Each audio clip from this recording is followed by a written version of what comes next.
Hello everyone, welcome to our YouTube channel Akanksha GSF. आज की इस वीडियो में हम लोग देखेंगे हमारा प्रैक्टिस सेट सेकंड है। इसमें हम हिंदी और इंग्लिश को कवर कर रहे हैं बीपीएससी T3 के लिए जो कॉमन पेपर है। तो फिर शुरू करते हैं। देखिए, पहला जो क्वेश्चन दिया हुआ है इसमें दिया है इफ़ टुडे इज संडे, मतलब मान लो आज संडे है। द डे आफ्टर टुमारो, मतलब कि the day after tomorrow, tomorrow मतलब कल, कल का उसके बाद वाला दिन कौन सा होगा। तो मतलब आज हो गया संडे, फिर कल हो गया मंडे, उसके बाद वाला दिन ट्यूसडे यानी मंगलवार। तो इसका राइट आंसर ऑप्शन बी हुआ। इसका राइट आंसर ऑप्शन बी हुआ।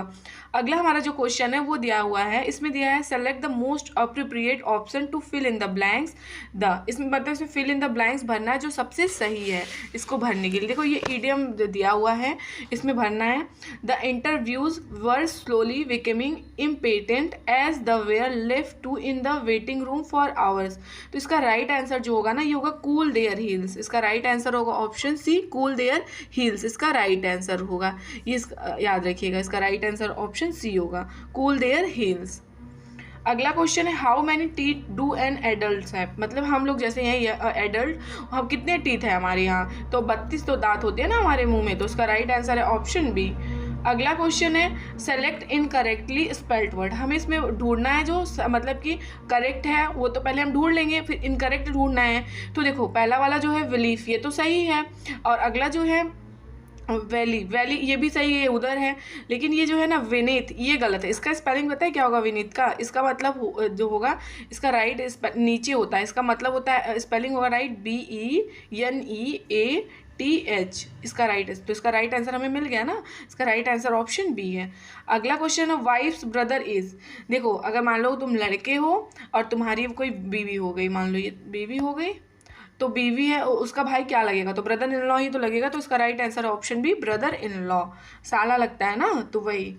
अगला हमारा 6 नंबर का क्वेश्चन है a sentence have been given with blank to filled with. देखो इसमें भी भरना है, क्या है देखो दिया है बी इट चैट और a refreshing lemonade, lemon is the need of the hour in summers. देखो इस क्या किस चीज़ की हमें ज़रूरत है इसमें, देखो ऑप्शन अभी हम देखते हैं। ऑप्शन क्या है स्क्रॉचिंग, फ्रीजिंग। देखो फ्रीज, लेमन में फ्रीजिंग की ज़रूरत ही नहीं है तो कट गया हमारा। स्क्रॉचिंग, स्क्रॉचिंग का आपको पता मतलब क्या होता है? स्क्रॉचिंग जो होता है ना इसका जो मतलब होता है झुलसाने वाली गर्मी, अतः इसका पूर्ण वाक्य जो होगा आवर्स स्क्रॉचिंग समर। तो इसका राइट आंसर ऑप्शन ए, क्योंकि हम लोग देखो नींबू वगैरह का यूज़ गर्मी में बहुत ही ज़्यादा करते हैं। तो इसका राइट आंसर होगा option C without trouble, without travel यानी बिना कठिनाई के। तो इसका राइट आंसर ऑप्शन सी हुआ। Words written on a tomb. देखो वर्ड जैसे मान लो टॉम क्या हुआ हमारा, जैसे कब्र हो गया, उस पर जो लिखा होता है शब्द, उसको मतलब कि जो शब्द लिखा होता है उसको क्या बोलते हैं, तो उसको जो बोलते हैं ना वो बोलते हैं इपिटैफ, इपिटैफ। इसका राइट आंसर है एपिटैफ या इपिटैफ बोलते हैं। तो इसका राइट आंसर है ऑप्शन बी। अब हमारा यहाँ से हिंदी स्टार्ट होता है। दाता शब्द का स्त्रीलिंग क्या है? देखो दाता शब्द का स्त्रीलिंग है दात्री। इसका राइट आंसर है ऑप्शन बी। अगला क्वेश्चन इनमें से समान वर्तमान काल का उदाहरण। देखो समान वर्तमान काल का उदाहरण इसमें हमें ढूंढना है, तो आपको ध्यान से पढ़ना। वे प्रतिदिन नहाते हैं, ये तो सही है समान। सीता बाजार जाती होगी, ये तो फ्यूचर का, ये तो गलत हो गया। वह कोलकाता जाता है, ये भी सही है। तो इसका राइट आंसर ऑप्शन डी है, उपयुक्त में एक से अधिक। अगला है इनमें से कौन सा वाक्य शुद्ध है? मोहन सुबह ही पटना सिधार गया, ये तो गलत है, सिधार थोड़ी जाएगा। मोहन सुबह ही पटना चला गया, ये तो सही लग रहा है। मोहन सुबह ही पटना को चला गया, पटना को थोड़ी जाएगा। तो इसका राइट आंसर ऑप्शन बी है, ऑप्शन बी इसका राइट आंसर है। अगला हमारा 12 नंबर का क्वेश्चन है मोहन एक शालीन लड़का है। इस वाक्य में शालीन शब्द क्या है? देखो मोहन जो है एक शालीन लड़का है ना, तो इसमें इसकी गुण की बात हो रही है। तो इसका राइट आंसर ऑप्शन, परिणाम की बात है नहीं, संख्या की बात ही नहीं है। तो इसका राइट आंसर है गुणवाचक विशेषण।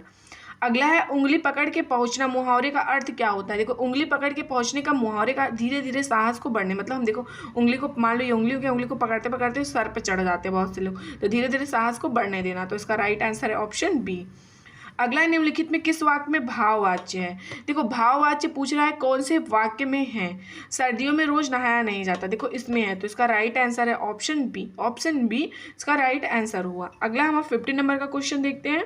अगला जो क्वेश्चन है इसमें दिया निम्नलिखित में कौन सा शब्द वायु का पर्यायवाची है? इसमें हमें वायु का पर्यायवाची ढूंढना है, तो अनिल जो है वायु का पर्यायवाची। तो इसका राइट आंसर है ऑप्शन सी, अनिल जो है वायु का पर्यायवाची। वायु के अन्य पर्यायवाची हवा, पवन, समीर, वात, मारुत, प्रवात, पवमान, प्रभजन, बयार, समीरण, स्पर्शन, याद रखिएगा। देखो अब भौरा का पर्यायवाची याद रख लीजिएगा आप इसके साथ, भौरा, अली, मधुव्रत, सिलीमुख, भ्रमर, मिलिंद, मधुप, मधुकर, चरंजिक आदि। अलिंदा का पर्यायवाची शब्द है द्वार, खोष्ट, छज्जा, बर्जा, ये सब याद रख लीजिएगा। अगला हमारा जो क्वेश्चन है, सीता नहीं पढ़ती है, इस वाक्य में कौन, मतलब कि इस वाक्य में वाच्य का कौन सा प्रकार है? सीता नहीं पढ़ती है, तो इसमें कर्तृवाच्य है। इसका राइट आंसर है ऑप्शन सी, कर्तृवाच्य है। आपको हम आज वाच्य का एक ट्रिक बता देते हैं ताकि आपसे गलत ना हो।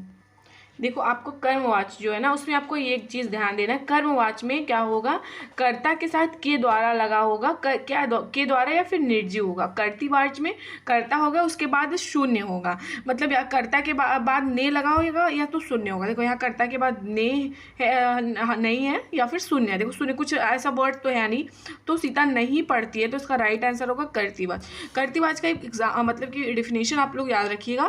कर्तृवाच्य क्रिया के उस रूप को कहते हैं जिससे यह ज्ञात होता है कि वाक्य का उद्देश्य क्रिया का कर्ता है। कर्तृवाच्य में कर्ता की प्रधानता होती है, ये भी याद रखिएगा।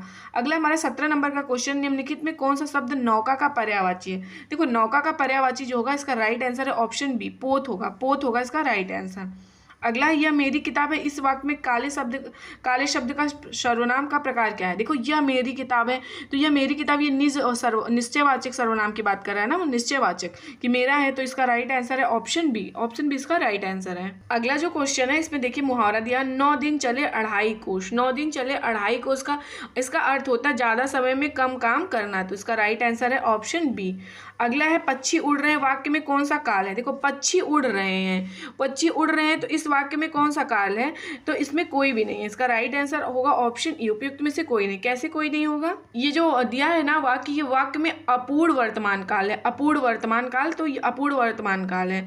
अगला है खड़ी बोली इनमें से किस अपभ्रंश से है निकली है? तो सरसनी, शौरसैनी अपभ्रंश से खड़ी बोली निकली, याद रखिएगा। इसका राइट आंसर है ऑप्शन बी।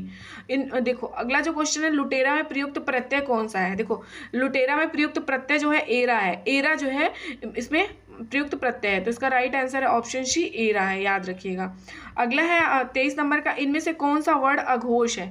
देखो अघोष की बात कर रहा है ना, तो इसमें अघोष जो है च वर्ड है, च वर्ड है अघोष, तो इसका राइट आंसर है ऑप्शन सी, अघोष जो है च वर्ड है।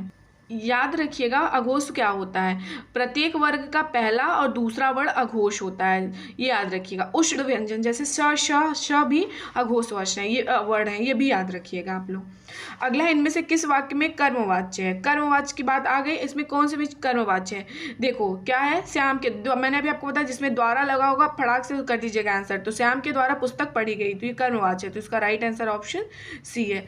अगला, इनमें से कौन सा शब्द ऋणी का विलोम शब्द है? ऋणी का विलोम शब्द है उऋणी, उऋणी, तो इसका राइट आंसर है ऑप्शन है उऋणी। अब यहाँ से पैसेज स्टार्ट होता है, तो पैसेज तो हम नहीं करते हैं, अगले क्लास से पैसेज भी स्टार्ट कर देंगे। तो वीडियोस पसंद आए तो प्लीज़ वीडियो को लाइक करिएगा और कमेंट करिएगा, और डेली 7 बजे अब आपको क्लास मिल जाएगी प्रैक्टिस सेट की।